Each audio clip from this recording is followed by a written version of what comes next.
welcome. Whoops, I have the wrong script. No? No, I have mine. These are mine.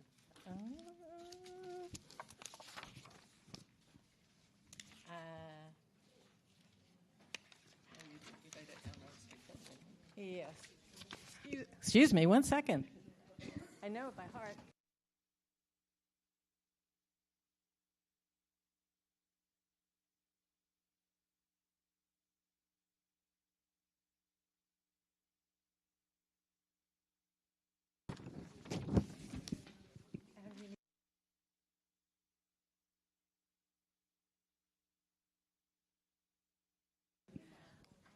I'm so busy getting everyone else together, I forget to get myself together. Welcome to the League of Women Voters and Suncoast Searchlight Candidate Forum for School Board Districts 1 and 4. I'm Rhonda Peters, co-president of the League of Women Voters of Sarasota County. First off, would everyone please stand and join me in the Pledge of Allegiance?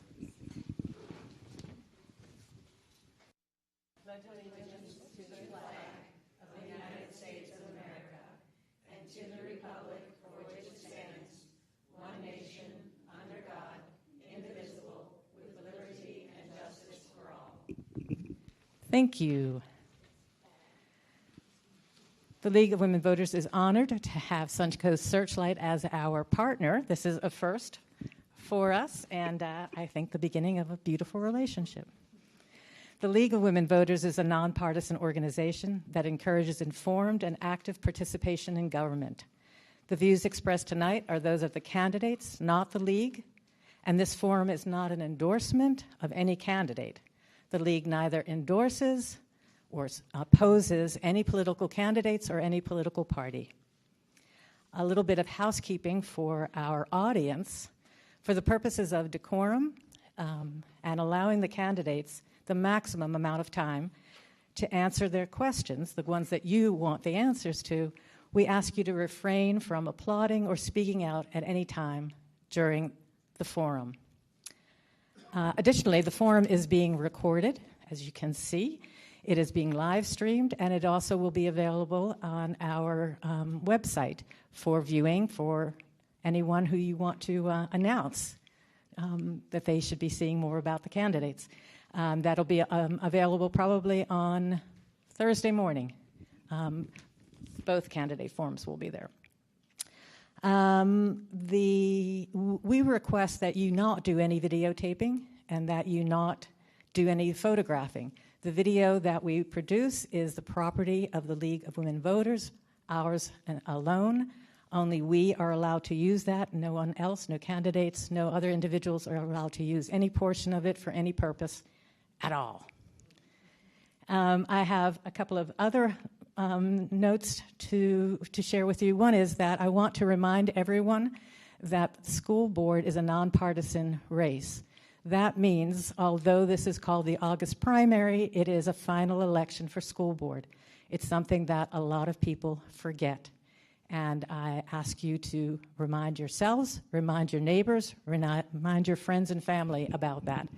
The other thing I want to remind you about are the dates. And many of you came in and were handed a packet.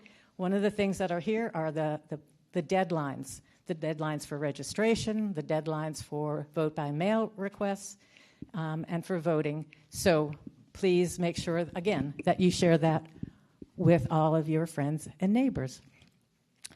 One last thing. Before we get started, I want to thank the Forum Committee that has worked diligently to curate tonight's questions and to oversee the multitude of details that's required to pull off this event, and to METV for their exceptional videography and sound. And turn off your cell phones. I also want to remind you that the forums will be followed by a meet and greet with the candidates. So I'm going to introduce our co-moderators, and then we can get started. Villia Johnson joined the League of Women Voters of Sarasota County in 2019 and currently serves with me as co-president, working to empower voters and strengthen civic engagement. In addition, she serves on the board of the Digital Democracy Project, a nonpartisan organization that equips voters with the tools to monitor and influence the legislative process. Emily Lacaze is executive editor-in-chief of Suncoast Searchlight and oversees the newsroom's editorial strategy and day-to-day operations.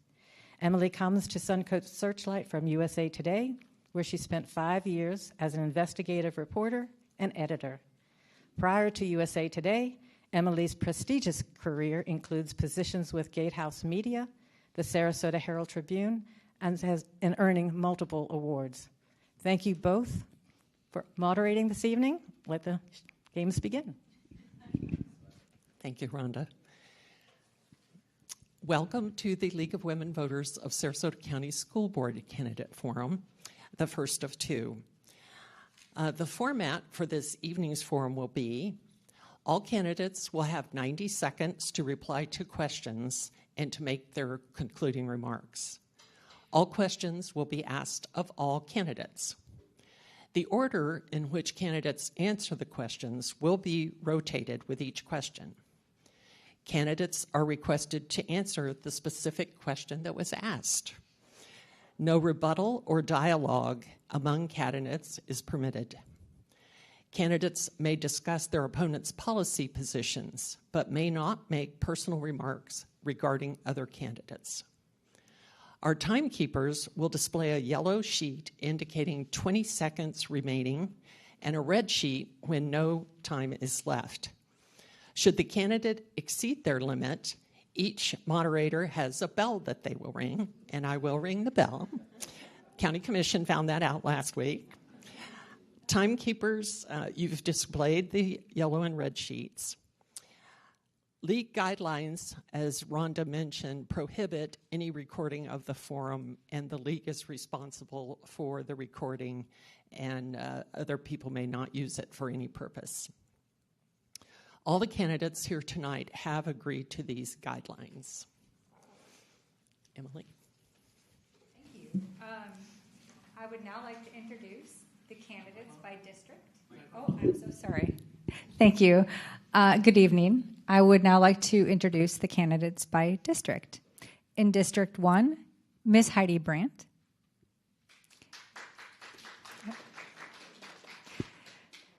I'm going to ask you all to hold your applause until I've introduced everybody, but I appreciate the enthusiasm. And Ms. Teresa DeWitt. Due to a scheduling conflict, Mr. Glover was unable to attend this evening, but he will be there at our candidate forum tomorrow evening for district, along with District 5 candidates. And for District 4, Mr. Frank DeChico. And due to travel plans, unfortunately, Ms. Megan Tenneman was unable to attend tonight and will be unable to attend tomorrow night. And now, ladies and gentlemen, the only exception to our rule against applause is right now when I ask you to join me in welcoming the candidates to tonight's forum.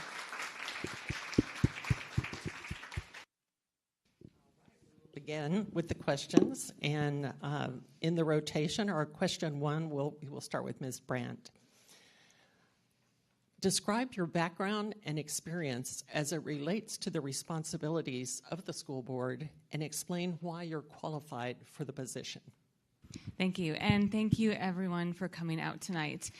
I was born to two teachers. My father was a science teacher in a public school, and my mother was a math teacher in a public school. I was brought up in the public school system. In the back of the room, you will see a lovely little girl who is my daughter going into 4th grade. She also is in the public school here in Sarasota County, attending Southside Elementary School. The minute she got into school in kindergarten, I jumped in head first. I didn't just get my toes wet, I got my entire body wet, and I just said yes to everything. Room parent, garden parent, volunteering for everything, helping the teachers when they needed to, fundraising, making sure dollars got in front of our teachers when they were lacking getting funding from the district itself. So I have spent the past 4 years working in the public school system.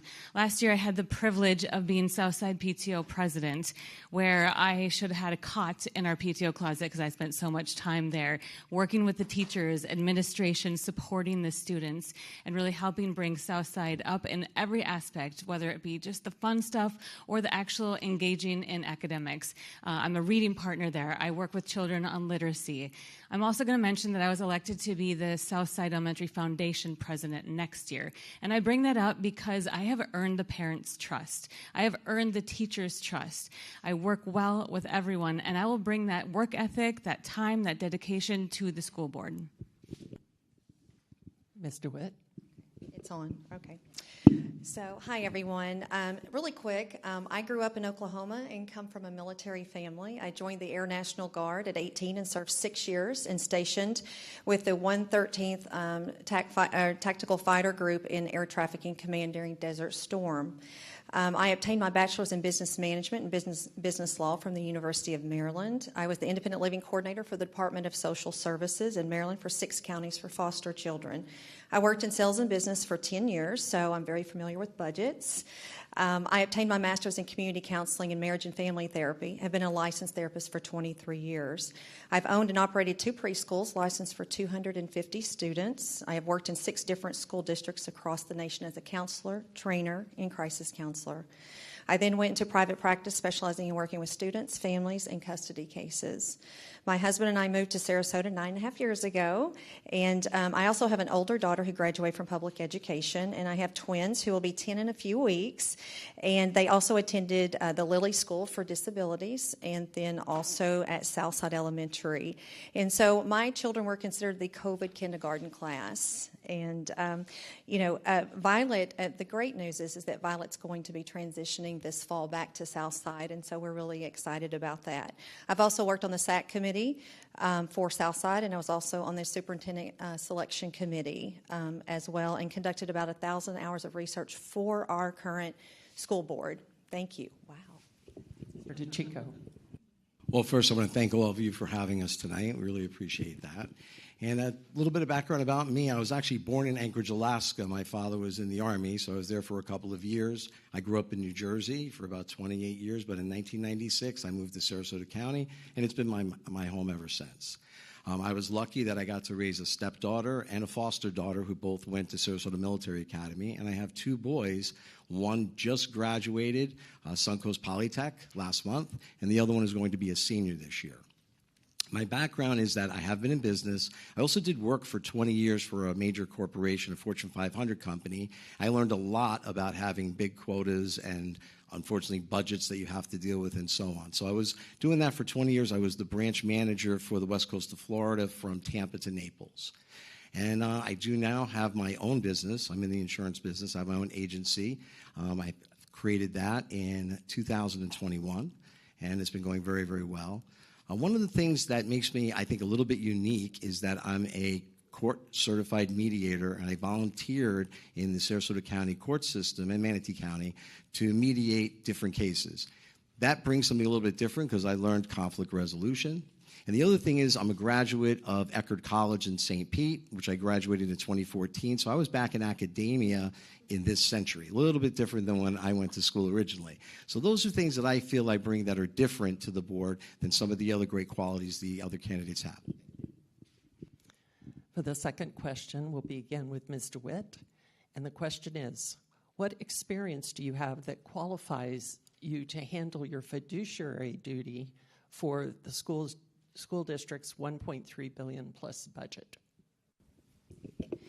So I would like to say that when I attended the University of Maryland, the program, it was one of the top 23 business schools in the country.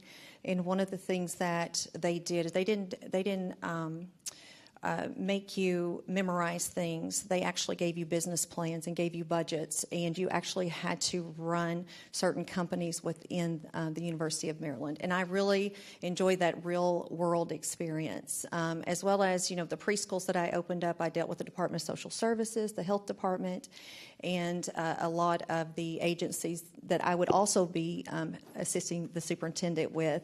Remembering, with the school board, you have two jobs. One is you have one employee who's the superintendent, and then you have the budget. And so those are two very distinct things that we need to make sure that we're qualified on. As well as my private practice, I also dealt with insurance billing and then with sliding scale and just different things like that. So, and also with my emphasis in business law, we took an additional 2 years to study contracts. And that is a big responsibility. The board is approving looking at the contracts and making sure that the language is appropriate. We don't want to go talk about the past, but at the same time, we want to make sure moving forward that we look at all of those contracts and the language, so we're not stuck with contracts that are not relevant and that they're not in our best interest for our community. Thank you. Mr. DeChico. So when I was in the office equipment and software sales, I did negotiate contracts with, believe it or not, Sarasota County, the city of Sarasota, the county, the sheriff's office, city of Northport, and Sarasota County schools. They were all my biggest clients. So I was involved in, obviously, negotiating those contracts and understanding how to use state contracts. That's a big one. The other one is, as my license, I have what is called a 215 insurance license. So I have a fiduciary responsibility to make sure my clients, whether they're getting Medicare, life insurance, annuities, whatever it is that they need, that I am actually presenting to them the best possible solution for them and not something that would benefit me as an agent or broker. So I think that's very, very important. When you think about the budget, it's a $1.3 to $1.5 billion budget. And quite frankly, unless somebody on the board or somebody running as a CFO of a billion-dollar company, none of us have really ever experienced something like that. But that's why the board has professionals that do review it. Looking at the budget, I did sit down with somebody who was a CFO who helped me look through it. And there's a lot of areas of waste that we can trim without getting rid of teachers, without cutting mental health professionals or guidance counselors. There's other waste. I'm sure you can figure that out. And one of the things I'll probably talk about later, because there's not enough time, is we need to cut things on the budget to make things better for our students. Thank you. Ms. Brand. It helps to possibly come from a budget standpoint of maybe working a Walmart or something, billion-dollar budget. But at the end of the day, if you don't know what's going on in the schools, how do you really look at the budget? If you are not in the schools, knowing what the teachers need, knowing what staff needs, knowing what it takes to run a school, that doesn't really help. So myself being in the school, working budgets with administrators, with teachers, with staff, I know what the schools need because I've been there working budgets. I've been there cutting things that we didn't want to cut. I've been there with the administrators when we lost positions after our COVID dollars went away, trying to reconfigure where we're going to fill these positions or who's going to go where. So being in the school for the past few years, being in a leadership position, working budgets, working our PTO budget, our foundation budget, has given me great experience to know actually what is necessary to keep a school running and to keep it running well, what's important, where we can cut, where we need more money. So I believe my experience in the school has really helped prepare me take a look at our budget on a broader spectrum for the entire county. Thank you. Our next question is, what do you think the most pressing needs are for our Sarasota County students, and how do you intend to support students with regards to those needs? And we'll start with Mr. DeChico. Well, I've said it a lot. I think that our student code of conduct, our attendance policy, and our dress code policy needs to be followed equally among all of the schools. And I know it's not. Having kids in school, I absolutely know it's not. Kids need to wake up in the morning and not be in pajamas, roll out of bed, and go to school that way. They need to be mentally prepared for learning. So I'm a big proponent of that. The other thing is, and something that came up as I was talking to people when I'm out and about, is think about parents having to buy all the school supplies. And I'll tell you something. I never realized it was as bad as it was until a couple of single parents told me about it. $125, $150 per student. Now, I'm recently divorced, but I did call my ex-wife and ask her. She said, yeah, I didn't tell you about it because you probably get really mad. So I honestly didn't know this was going on, and shame on me for not knowing it. But When I went to Target, and you can look on my Facebook social media page, I went and bought everything on that list, or almost everything on that list. It took me forever. It's $125.99. Now, you multiply that out by 36,000 students, that's $4.25 million. I told you I used to do this for a living, not that stuff, but they could buy as a school board for pennies on the dollar, 40 cents or less.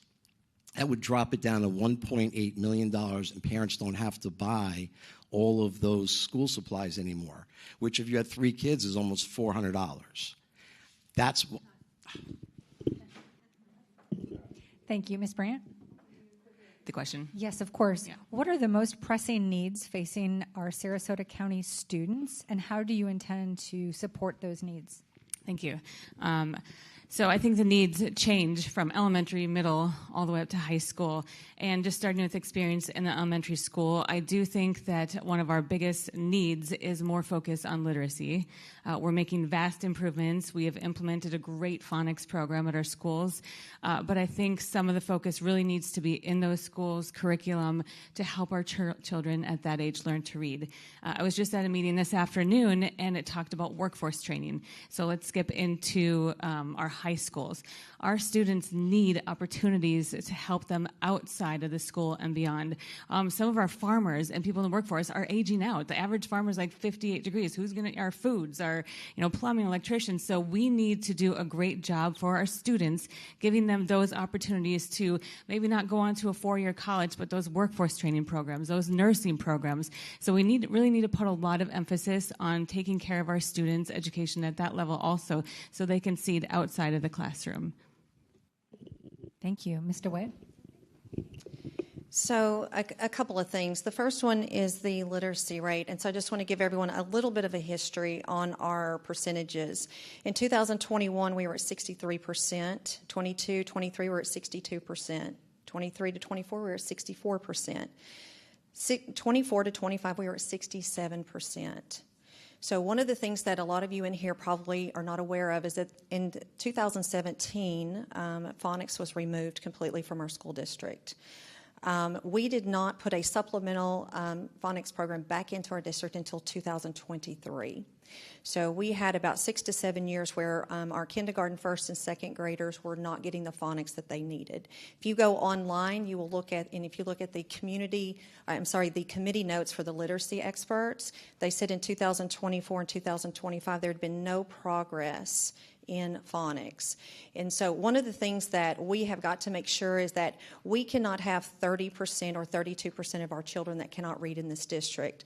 A more alarming percentage is for 10th graders only have, they're only at 61% in 10th grade reading. And so that is very, very concerning. And so that is one thing that I really want to take a look at. The program that we have, Benchmark, is not getting the job done, in my opinion. However, our staff and our administrators are working really hard. And so I want for us to explore that as a board.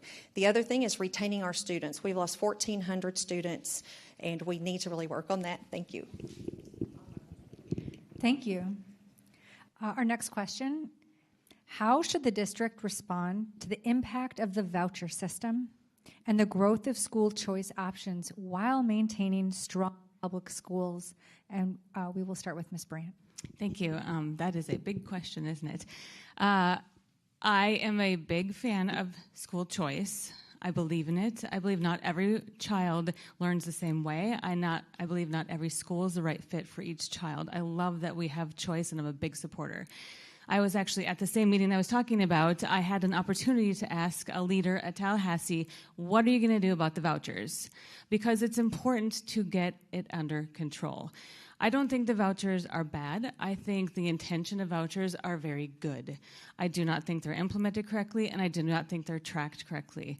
I think we need to have a big look at this. So I did ask this representative. I said, back in Tallahassee, I need you to advocate for us here in Sarasota to get this voucher system under control. It's not our job as the school board members to actually set policy with the vouchers. We don't have a choice in that, but we can advocate, like I did today, for our leaders in Tallahassee to make the program work so the money is tracked, so the students are tracked, so it's fair to the students that really need it. So that is what I will do, is I will advocate for the voucher program to be reimagined, reinvented, to have a better program of tracking students, and so it's for students that need it. And again, choice, I'm a big supporter of choice, so thank you. Thank you. Ms. DeWitt? So that's almost like a gotcha question because it is at the legislative level. However, it is something that's very much on everyone's minds. And so one of the things that I wanted to throw out here to the community is that over 86% nationally of children go to public education. Right now, that's the current statistic. So when you talk about vouchers, scholarship dollars, it is, we have these buckets that come in from tax dollars.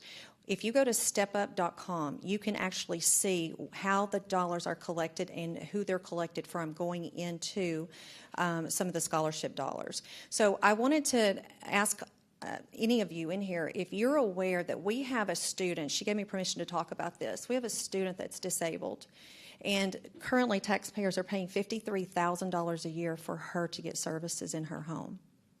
So right now we have different people across the county and candidates talking, different things about vouchers. But at the end of the day, the parents know what is best for the children. And you, the taxpayers, you are very generous and you have paid for students of disabilities. And so what we have to make sure is that the parent is in the driver's seat and that they are able to choose what's best for their student. And also, too, homeschooling has been talked about. One of the things that happened in 2023 is the PEP program started. And what that did is it took a group of homeschoolers and it put it directly at the state level. And then other homeschooling children are. Okay, I'll finish that later. Thank you. Mr. DeChico. So there's a difference between the voucher program and school choice. I believe that it's great that kids get to go to different schools because my kids got to go to Sarasota Military Academy and my boys got to go to the Suncoast Polytech. However, the voucher program was one of those great ideas that just went off the rails. The biggest problem that we have is that we've almost made it a money grab. You have all these new schools opening up, which some are great. I'm not going to put anybody down, but, it's for profit now. The other problem is, and this is something that no one can seem to give me a straight answer on, is let's say somebody chooses to use the voucher program, and they either homeschool, they go to a private school, and then they decide this isn't really working out, let's go back to public school, but they've already gotten $8,000 per child. Let's say there's 3 children, it's $24,000. Are we getting that money back? We're told we're getting it back, but where? We can't find it anywhere in the budget that it came back. So in all fairness, that's a huge issue. And everybody here tonight is right. This is a state level thing that we cannot fix at the local level. But we need to find out, why are so many students leaving our schools to go to private schools? Because if it's over the money issue, getting the money back, they're paying to go to those schools' tuitions. I don't think that's it. I just think that there's a disconnect between how great our schools are and some of the perceptions. We need to fix that as well. Now, I do like to, I'm not going to say argue, discuss things with people, but I would go to Tallahassee and I would definitely champion us relooking at this money can't just be handed out. Thank you. Okay, we didn't mean to scare you. You can finish your sentence, okay? Real quick, I would just go to Tallahassee and tell them we need to find out where this money is going and then how we can get it back. Now we'll have to let Ms. DeWitt finish her sentence. So, okay, no, in the future you can finish your sentence. Let's put it that way. Okay. I didn't know you'd take me that literally. Okay, the next question will begin with Ms. DeWitt. And the question is, a new Florida law entitled the School Board Bill of Rights takes effect July 1st. What rights outlined in this new law are helpful to school boards, and are there aspects of the new law that concern you? Well, I'm going to be honest. I need to dive into that a little bit more. I've heard them talk about this at the school board meetings. One of the things that I did take note of is the fact that the school board members can now communicate with staff, and they can talk to them about things. There's been a history there, and so everyone knows in our community that there has been a lot of chaos and politics in the boardroom, and I'm just very, very adamant that the makeup of the school board needs to be very calm, and it needs to get business done. And I continue to say from day one of my campaign is no politics in the boardroom, no politics in the classroom, and no excuses. This is a nonpartisan position for a reason. Everyone else can have those partisan conversations. So anything that we can do to tighten up the role of what a school board member does or the rights that they have that doesn't infringe on, the superintendent's role and the administrator's role, that's something that I want to take a look at. So I need to look into that more. Mr. DiCicco. Honestly, do not know anything about that bill, so I'm very sorry. But I will say this. The politics in that school board room, and any of you that have gone to those meetings, it's insane. It needs to stop, and that's the end of that, period. The first thing that needs to be done, and whether it's in that bill or not, is it needs to move back from 10 a.m. Our school board meetings need to be at 6 p.m. so that students, teachers, and parents can go. I've been championing that since day one, and I'm going to definitely fight for that. And everybody's in agreement of it, so it's going to happen. So the other thing is, it is a hierarchy. You have the school board. As Teresa said, you have Terry Connor, and then you have the assistant, and so on and so forth. Well, guess what? I think that there needs to be basically the way everybody, a decorum in that room where everybody is respectful for everybody. This 3-2, one side, that's all has to stop. If, as much as it's nonpartisan, let's call it what it is, if one side has a good idea, the other side can't think it's a bad idea. Because in the end, we're not supposed to be there for any of that stuff. We're supposed to be there to make sure that students, teachers, and parents are well informed and that they're well taken care of. Real quick, there is an anti-vaping system that's going to be getting installed in Northport High School, which I think is fantastic, and they champion that, but it took a year. It shouldn't take that long, because if you take politics out of it, it's a great idea no matter who came up with it, and it should have been approved immediately. Thank goodness it is. Thank you. I did write that down because I'm not fully familiar with the bill either. However, I did talk to a school board member this morning, and this member was very excited about the opportunities to be able to speak outside of their meetings. In fact, I've actually sat down with almost all the school board members from both sides, if we want to call them quote-unquote sides. And each person told me that what you don't see behind closed doors in their workshops or meetings, they all actually make pretty good decisions together for our schools. It's sometimes just the show that goes on in front of the public that seems a little disorganized. So this opportunity would be wonderful. It'd be an opportunity for all school board members and staff to be able to really get the work done more frequently without all these laws where they can't talk to each other, and really pulled together. A couple of people, and I want to toot my horn, but have called me a uniter. When I sit on my boards at school, my PTO board and my foundation board, I am a mix of political affiliations on our boards. And somehow we always seem to get the job done because we keep our eyes on the prize, and that's our students, and that's our teachers, and that's our community. So when I hopefully am on that board, that is exactly the type of person that I will be, is work with every single board member to make the right decisions for our students. Thank you. I want to be clear, we were not trying to blindside you with that. We really... So the new legislation expands access to district records and oversight authority for the school board, just for everybody's information.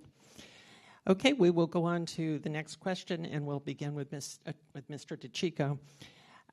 If elected, what innovative approaches will you bring to the district's long-term plan with regard to attracting and retaining families to our public schools?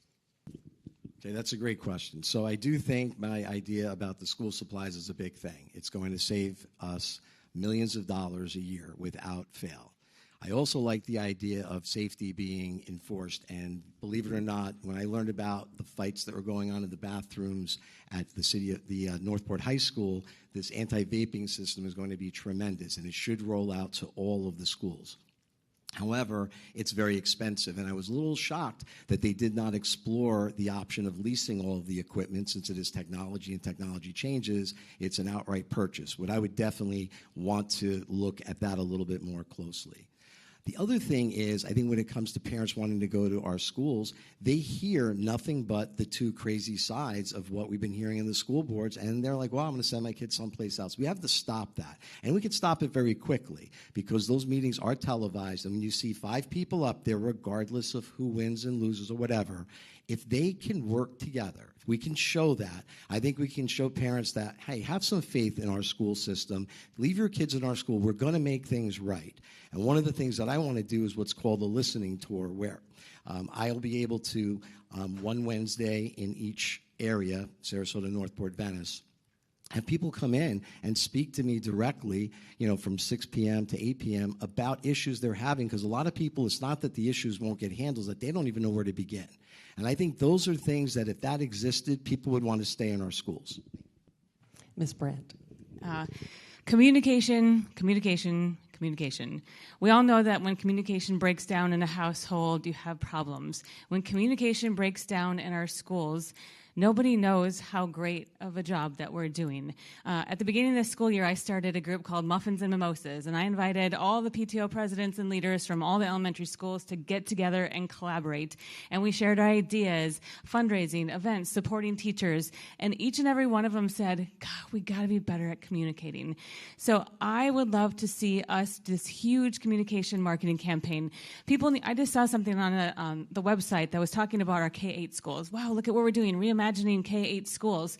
Only 5 people liked it. Why aren't people seeing that? We should have a leader at every single school and, like a phone tag where you share information. Information needs to be shared more swiftly. We need to do a better job communicating.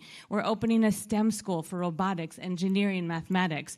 Our high schools are bringing more, like I said, workforce training, nursing programs, all these great opportunities that people just don't know about. So if we want to retain families, if we want to give them confidence in our schools, we first have to educate them about that. So let's do a great job, a better job, more communicating to our families of their opportunities. In middle school, we all know that's when we lose people. They go to private schools or they go to charter schools. Let's retain those students by communicating how great our schools actually are. So communication for me in marketing. Ms. DeWitt. Okay. Can you repeat the question one more time? Sure. If elected, what innovative approaches will you bring to the district's long-term plan with regard to attracting and retaining families to our public schools? Okay. All right, so I'm going to get back to that 1,400 students. So, we, in the last 4 years, we've lost over 1,400 students. And in the last 10 years, we have only gained 51 students in our district. However, our budget has gone up to $1.5 billion. So number one, if we do not retain our families and our students, then why are we here, right? And so we have to make sure that we do not ever have a loss like that. We have Superintendent Connor who made a comment that a charter was coming in and we could possibly lose 500 more students. My question to him was why? Why are we afraid of 500 student charter when we have one of the best products in the county? And so that is one thing that we need to make sure that we get out as far as the marketing plan. The other thing that I suggested to Superintendent Connor and Tim Enos, our police chief, was a comprehensive volunteer program. I had pitched this about 5 years ago, and the previous superintendent wanted nothing to do with it. However, they definitely wanted to, they're interested in this. And what this would do is we would invest in our kindergarten parents. And the idea is that we bring them in and we ask them, do you want to volunteer? Do you want to invest in the classroom? Do you want to teach reading? Do you want to work in the cafeteria? Do you want to work on the playground? And also include our fathers. And so, we invest with them in kindergarten, then we have that built-in volunteer invested parents, and we can bring them back. Thank you. Thank you. The next question. What is your plan to attract and retain high-quality teachers to the school district? And we'll start with Ms. Brandt. Well, first, I think we need to do a little bit better job of increasing the pay for our tenured teachers who are there longer. We do a great job of paying our early teachers, attracting them and bringing them in. They have a pretty nice salary when they start. But then I feel like some of our older teachers, our tenured teachers who have been there, put in the time, aren't getting the pay increases that I believe that they deserve. So I would say we need to take a closer look at the budget and possibly move priorities a little bit more towards making sure that our older, not our older teachers, but our teachers who have been with us a longer period of time really get those pay increases that they deserve. Again, communication is key.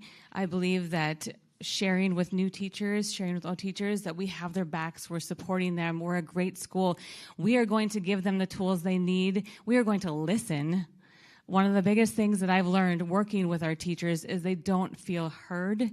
So to retain good teachers, to attract real teachers, I think the whole culture needs to be, hey, we listen to you teachers. You don't like this curriculum? We're going to look into a new one because you're the ones with the children. You're the boots on the ground. You know what works and what doesn't work. So I think we also, to attract teachers and keep them, we need to show them that we're listening and make sure that they're getting the resources that they need. I know for one example, our teachers needed textbooks that they thought worked better than what the district gave them, and we ended up paying from out of our own PTO pocket because the district wasn't listening. So key. Thank you. Ms. DeWitt. So quickly, one of the things that I spoke about in our January school board meeting was salaries. And one of the things that I pointed out was that our superintendent of schools is at a $250,000 a year. Assistant superintendents and principals are at $187,000. And then I held up this sheet for teachers, $60,000. And so one of the things that we have to be very clear, and we have to quit skirting around the issue. Our teachers are not making a livable wage in Sarasota County schools. And so we have to look at this budget, and we have to drill down, and and our teachers are fantastic, but once you lose a good teacher, how hard is it to get them back? And so one of the things that's happened is we were told that we were going to release 180 teachers, but Mr. Connor's been able to get that number down to about 60, I believe. I think he mentioned the last meeting. So he's working really hard to find placement. But my fear is once you lose these teachers who have invested in us, then how do we get them back? And what's going on right now, some of the teachers in our community, they are opening micro schools. And they can, if you have under 5 students in a home, then you don't have to go through the Department of Social Services stuff. And so they're bringing in 3 families, and they're sharing $2,000 cost each. So these teachers are making $6,000 with micro schools. Thank you, Mr. DeChico. Yeah, of course. What is your plan to attract and retain high-quality teachers for the school district? So first of all, I think teachers need to know that the school board has their back. I mean, I hear a lot that teachers just feel like they're just not going to be backed up when they do the things that they're supposed to do, that they want to do, they think that should be done. That's number one. Number two, our budget, again, when you look at it, the point is there's a lot of areas and a lot of positions that are not educational, and we're spending a lot of money on them, and whether or not they're needed, I got to tell you, that's usually the areas that should be cut, not our educators.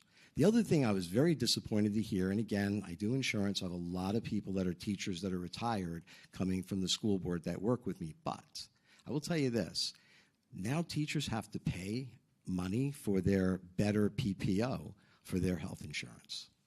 You know, I got to tell you, I was very, very disappointed to hear that because a lot of people will tell you, I went into government work because I'm going to get great benefits and everything else. A lot of people feel that way. That was really something that nobody expected, at least I'm sure teachers didn't. And that's something where it should not have happened. There should have been a better team to negotiate with the healthcare companies to get better coverage so they did not have to incur that because that's an additional cost on top of the fact that they're not being paid in conjunction with how much some of the higher-ups are being paid. It really does look like a corporation, and it shouldn't. It needs to be readdressed, and I got to tell you straight out, there's no excuse for us to have to let go of teachers unless they're not performing, and that's a totally different issue. Thank you. Thank you. The next question. What are the advantages or disadvantages of allowing outside providers such as Schools of Hope to share public school facilities? And we'll start with Ms. DeWitt. Wow, that's a spicy question.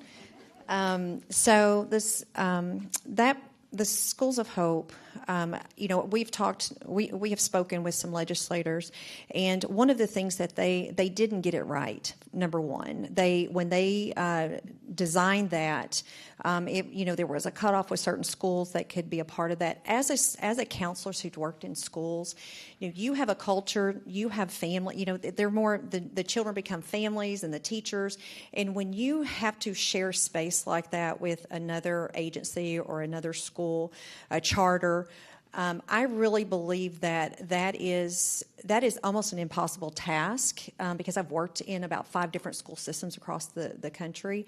And so obviously they know that they didn't plan well. They know they need to go back to the drawing board, but I'm really not sold on that concept for students as far as sharing space, because that is a whole host of other questions and concerns. And so again, but that's at the legislative level. We can have opinions, but our role as a board member is when those programs come to us, and we have to assist our superintendent to facilitate those programs. But as a mom and with young children, and as a counselor that's worked in the schools, I have a lot of questions on that program. Thank you, Mr. DeCicco. So I don't like that program at all. It is, again, another money grab. A for-profit private business gets to come into Sarasota County and be in our school buildings for free. That is insanity. There's not a single business owner in this county that gets free rent. So, no, I'm totally against that. The other thing that I thought is very, very concerning is, well, we have some schools that have empty space. Well, I can think of $425 million worth of school supplies we can house in some of those empty schools, because I don't want to hear that we don't have no, seriously, I don't want to hear that we don't have a space for it, because we do. So the problem is this. Terry Connor did jump on this right away and try to put a stop to it. But personally, my son's at Suncoast Polytech, and it's an amazing school. For those of you that are not familiar with it, they are the #1 school in robotics in the world in competitions. It's amazing. And they were going to move them to another school because of space. And the kids all went to the meeting, one of the board meetings, and spoke against it. Good thing those meetings were still at 6 o'clock at night, or Suncoast Polytech would be housed someplace else. But I get really sarcastic about it because I don't understand why anybody in the world, even at the state level, would think it's okay to take our buildings. You guys, 50% of your taxes goes to the school board. I think I said this before. And that 1% extra sales tax we all voted for, 25% of that goes to the school board. And hopefully our tax collector, Mike Moran, doesn't take that $2 million back away from us again, which I'm not a fan of his, so therefore you guys know, no way is that okay. So with all of that being said, Now, I agree with everything that's been said. There are safety issues. There are issues of, we're still paying to turn on the lights, to run the water. We're paying for all these things, and they're freeloading. So I don't like it. You're taking a well-oiled school, and you're disrupting it. There's safety issues, so no. What I do like about it is that it forced our school board to kick things into high gear. They knew that we were, a little under-enrolled in certain schools. So they reimagined schools, K-8 schools now, which is amazing for some of these neighborhood schools. I love that. They're taking Brookside, which was a wonderful school, but now they're bringing a STEM program into it. Like I said, robotics, engineering. They're reimagining schools. So I think it really forced our school board to look into the future and start reimagining what our Sarasota County schools are going to look like. They're bringing BizTown. Everybody talks about, our kids don't know how to write checks, and they're going to never be able to manage their budget because all they do is look at their iPhones. The BizTown is amazing. They give kids jobs and responsibilities and checkbooks. And so we're going to have these real-life opportunities now thanks to School of Hope, because BizTown is now going to be partnering with us out at Emma Booker. So definitely not a fan of Schools of Hope. Thank goodness it never happened. But actually, thank goodness the threat did, because it really made our schools jump on certain things and reimagine our school district going to the future. Okay, next question. Recent budget cuts have affected many programs in Sarasota School District. What, if anything, would you do to address this decrease in programs? And we'll begin with Mr. DeCicco.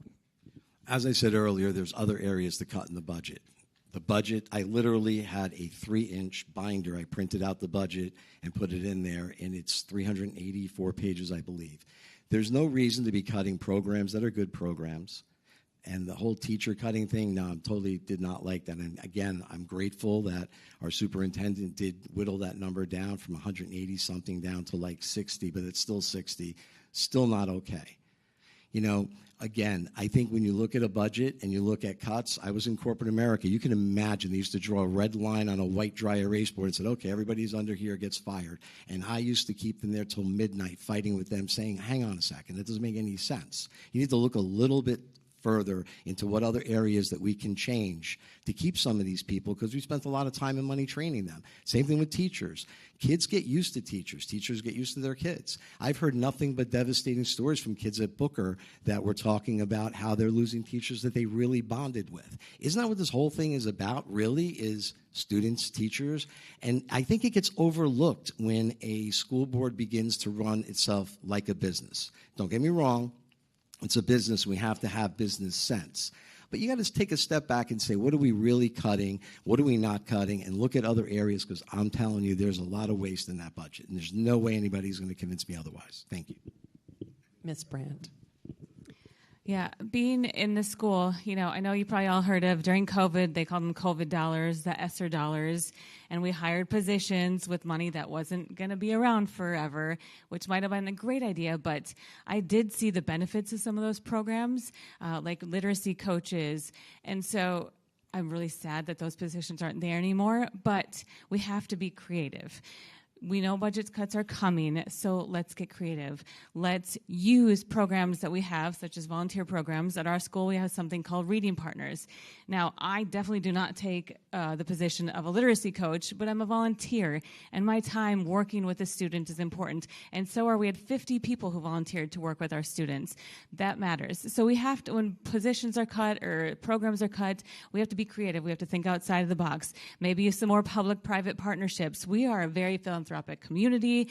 We have amazing partnerships that would love to step in and help out when we see programs that are cut or, you know, diminished a little bit. So I think we need to be creative. I think some of these volunteer programs, I know one of the school board members, Liz Barker, is a ranch reader at Sky Ranch and some of the other schools. So if we can bring some of these programs that are volunteer programs at the school that are working, maybe we can help replace some of the programs that have been cut, and also reach out to our community, because there are people just waiting to get involved. So we need to get creative and tap into those when we see budget cuts happen. But we do have a large budget, and some of these should be prioritized and not cut. Ms. DeWitt. Sure. Recent budget cuts have affected many programs in the Sarasota School District. What, if anything, would you do to address this decrease in programs? So with the budget cuts, one of the things that I was disappointed in is that this was not communicated to anyone until about 3 months ago. And so with the public at the school board meetings. And so, you know, as Ms. Heidi had stated that we had gotten in an influx of COVID dollars, you know, to the tune of about $115 million. And so this is when we hired positions. But you cannot hire people and not tell them that those are temporary dollars and temporary positions. And that is one thing that the board currently has corrected.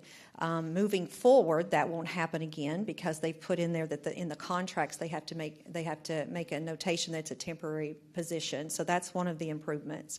The other thing is, you know, like I was talking about with the other thing, we have mechanisms in place to prevent what happened. We have a financial committee that meets that is under Mr. Connor. We have an audit committee that a board member is assigned to. Our audit committee didn't meet for almost 3 years. And so how in the world can you do a budget, and how can you allocate dollars when you have not met with your audit committee? And so who are experts throughout the community? So that is another way. We have community members pulled in as experts who have those financial backgrounds, and they weren't even allowed to meet. So with all of that being said, we need people in leadership positions who do their job, who look over the audits. We had an external audit that came in and said that there was no fraud, waste, and abuse. So I think it was more of an accountability issue and responsibility issue. Thank you. Okay, and our next question. If elected, what would be your top priorities? And we'll begin with Ms. Brandt. Top priorities. I use a little acronym, STAY, because we want ultimately our children and our students to stay in our public schools. So top priority is safety. We need to keep moving with the times, keeping sure our safety is up to code, up to everyone else, making sure that our children not only walk through the doors and feel safe from any sort of violence or anything, but just safe to sit and learn, safe from bullying, safe from any cyberbullying, safe from everything. So safety is a huge priority for me each and every day. Then teachers, ST. We need to retain teachers, high-quality teachers, and get them the pay that we deserve. Florida is 50th in the country in our teacher pay. That is something that we need to improve on, and Tallahassee needs to help us out with that also, the teachers, and we need to listen to teachers. I am a big proponent of, I call them the triple A's, academics, athletics, and the arts. You cannot just produce a student that gets good grades. You need to have a student that has an outlet, a creative outlet, an athletic outlet. So I am a big supporter of all the academics, educating our children, but also giving them those extracurricular activities and supporting the arts and supporting athletics so they have other outlets to learn and to grow. And then Y is each and every one of you and the parents. I say stay, and the Y is you, the community, the parents. We are all in this together, so I will support you. Ms. DeWitt. So my main priorities, if elected, is making sure that we retain students. We can never have the loss that we've experienced before. We also, part of our complicated history is that we closed the schoolhouse gates for a while, and we didn't allow parents and volunteers to come in the past, and they've straightened that out, and we've moved past that. But a lot of people would say that we're in recovery mode. However, children don't stop learning in recovery mode, and we have to have those literacy rates where they have to be. We cannot have 30% of our children in this school district not being able to read. It's unacceptable. And so a little part of what I'm going to be doing is if I'm elected, I'm going to be offering my entire salary for literacy to Title I schools. And so that's something that I had shared with Superintendent Connor. So my little part. The other thing is parents. We've got to welcome the parents back. We've got to make sure that if we can get them to invest in their children and our district, and then we can invest back in them, and then we can expand volunteers, as I said, to fathers and to grandparents. We need help in the libraries. We need help in the cafeteria. Our school district should be the hub of our community, and it has been everything but.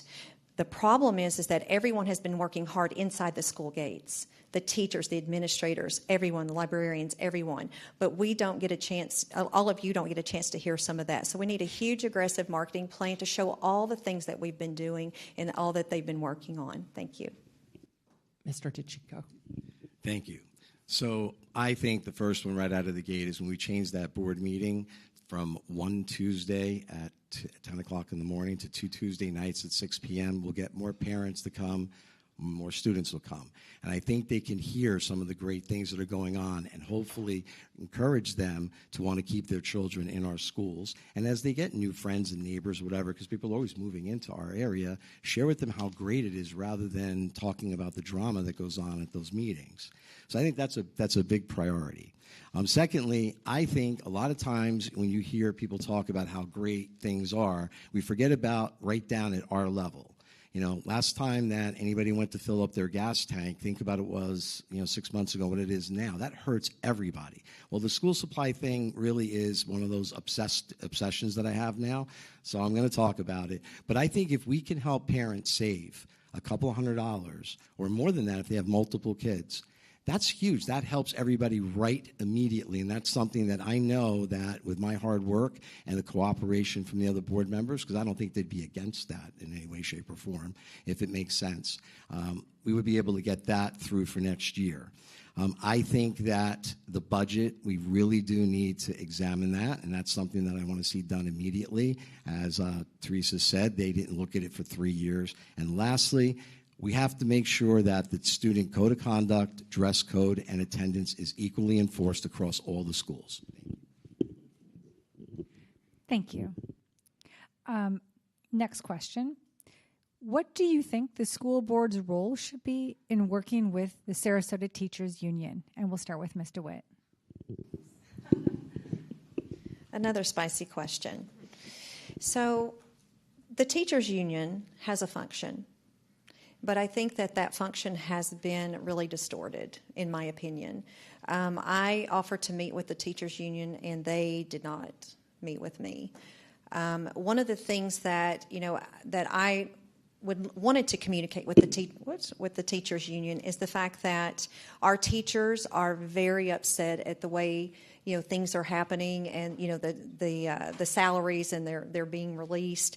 And so I really feel that if you're going to support teachers, you need to show up at the conversations, at the table. The other thing with the teachers union, in the past, I believe that rumor has it that the bargaining table is pretty ineffective, and of course those are closed meetings, so we wouldn't know, right? The other thing is that the local teachers union staff, the two leadership positions made $500,000. And so I believe that when your teachers union leadership is making those kinds of dollars, and your teachers are trying to go to the bargaining table for $60,000 in salaries, that's a conversation that that they need to have. The other thing is that across the nation, teachers unions have made a decision to become a part of politics instead of just staying outside of that, and they've decided to use teachers' dues to be a part of political action committees. That was just advertised. Thank you. Sorry. Thank you, Mr. DeChico. Thank you. So I have not had any interactions with the teachers union here in Sarasota, Florida. However, I did spend 30 years of my life in New Jersey, so you can imagine the unions up there. So I have had to deal with them, and I will tell you one thing. At the end, they are people, and their job is to protect teachers. And if you have a board that can at least show them we're trying our best to do what we need to do to protect our teachers, and we have their back, we're going to make the schools safe, we're not going to tolerate students being disrespectful to teachers. I've heard stories that just on the side, I went to an all-boy Catholic high school. I can assure you that never happened, or, it just never happened.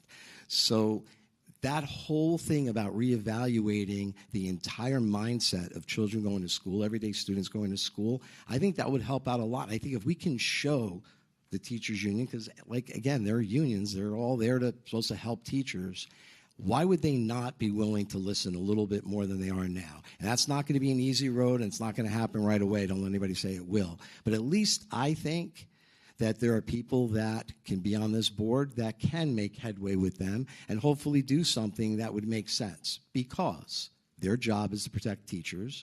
Our job as the school board is to protect students. We all have a role. We need to work together and make it all come out in the end. Thank you. Thank you. And Ms. Brand? I love having a dad who is a teacher and a principal, because when the previous union president reached out to sit down with me, I asked my dad, I said, do we like the union? And he's like, well, we have a love-hate relationship with the union. We love them sometimes, we don't like them sometimes. So I did end up going and sitting down with the union and had a good conversation. And then they actually invited me back to their executive meeting. And what I did learn is that the teachers who are part of the executive board, they felt like they had a voice. They were engaged in the conversation. They were asking me questions. They were talking about the union. So whether or not the union always does the right thing, the general consensus were that they had a voice, and their voice was heard because the previous union president was voted out. So they made their voice clear, and the idea now is that they're moving forward.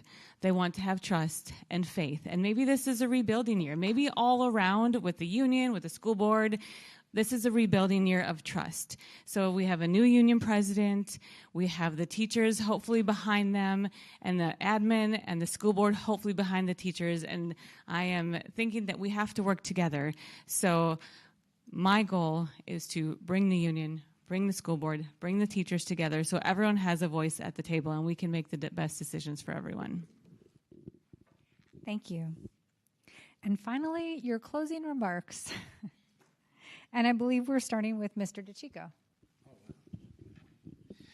Well, whenever we're sitting up on these panels or forums, we're interviewing with all of you. Because in the end, as much as we're going to be elected officials, we still work for all of you, the taxpayers. And you have to be able to have faith and trust who the people are that you're picking. And it's tough, don't get me wrong. I mean, I have to vote as well. And there's a lot of elections that are going to be on this year. But I would just like you to take a step back and just ask yourself, what do I want for the upcoming year of 27 all the way through the next 4 years into 2030? What is it that I want for the students, teachers, and parents? And then look at each of the candidates, what they're talking about. I'm not a politician. I've never been elected to any office, and I'm not going to be governed by anybody. I'm pretty headstrong. So I know that if I get into that position and I'm given the opportunity to work on a project, or if somebody has a really good idea, I'm going to back it. I don't care what other people think, because if it's a good idea, it is. I would like to be able to see if we can get all the other board members to do that. I don't think there's any stopping how great we can make our school system again, and people are going to want to go to our schools. I think each is a piece of the puzzle, and everything we've talked about tonight, if we could just bring it all together, I think it'll be great. So thank you very much for having me tonight. I appreciate it. Thank you, Ms. Brand. Thank you. I am neither a politician, and I wasn't hand-plucked from a tree to run for this. I wasn't asked to run for this. I started this journey many, many years ago when my daughter got into the public school in kindergarten. I started volunteering. I started championing for teachers. I was in the school. I became a volunteer and then a leader. And as a leader, I acted. I was there. I volunteered. I championed. I set budgets. I worked many hours. And I want to bring that knowledge, that passion, that love for each and every student, each and every teacher to our county school board. I think I can do a great job up in there because of my passion, because of my experience, and because of my dedication to our students, our teachers, and our families in our county. Thank you. Thank you. And Ms. DeWitt? All right, wow. So first off, I want to thank all of you for listening to our speeches and our vision. And, my story starts about 6 years ago. I started speaking at school board meetings, and, I was asked to run about 5 years ago, and I realized that I wasn't ready. I realized that I needed to learn more about governance in a school board, and so I've been attending meetings consistently for about 5 years. And so one of the things I feel that as a veteran in my military background, in my education, it's all comes from a heart of public service. Again, I'm not a politician. I'm not endorsed by any political party in this race. It is nonpartisan, and I have stood firm with that from day one. So I've watched the politics in the school boardroom. I am one of the parents who had to remove their children for a multitude of reasons that breaks my heart. But one of the things that Terry Connor and I spoke about, he goes, "You're the perfect comeback story." It's been 3 years, and I have lost income, and I've had to put my business on hold to homeschool my twins with reading disabilities.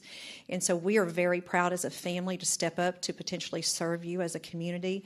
And I'm really proud of the fact that I've done the work with my children, and my daughter is reading at a 5th grade level and wants to be an engineer and create robots for the elderly. So I'm really excited to potentially serve for you guys. It's public service. I'm donating my salary, and I'm just excited to be a part of this community. Thank you. Almost. Hold on. Hold that thought. That is the conclusion of the question part of our forum, but we encourage you to stay after for the meet and greet. And I also encourage you to be sure that you have the document we were handing out that has all the dates and deadlines, because remember, your vote is your voice, and so you'll want to be sure that you are prepared to vote. Now, please join me in thanking the candidates and Suncoast Searchlight and our volunteers.